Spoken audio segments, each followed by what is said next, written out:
கர்த்தருடைய நாம் மகிமைப்படுவதாக. இந்த புதிய நாளுக்காய் கர்த்தரை நன்றியோடு துதிக்கிறேன்.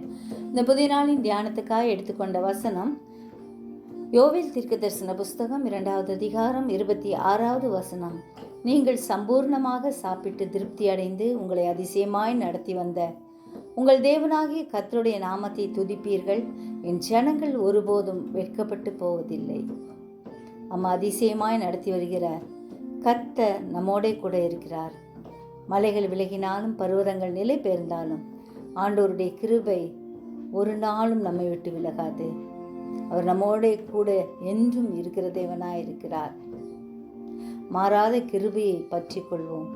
நம் தேசத்திலே நம்மை சுகமாய் இருக்க பண்ணுகிற ஆண்டவர் நம் கூடவே இருக்கிறார்.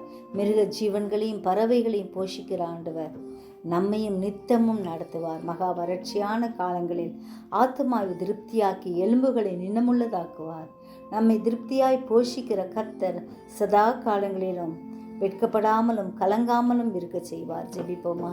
ஜீவிக்கிறதா நல்ல இயேசுவே, இந்த அருமையான நாளுக்காய் நன்றியோடு ஸ்தோத்திரிக்கிறோம். எங்கள் ஒவ்வொருவரையும் உடைய கரத்தில் பூரணமாய் ஒப்பு கொடுக்கிறோம் ஐயா. எங்களை நடத்தி வருகிற ஆண்டவருடைய அதிசயமான செயல்களுக்காக நன்றி செலுத்துகிறோம். சிறியோர் முதல் பெரியோர் வரை ஒவ்வொருவரையும் பாதுகாத்துக்கங்க.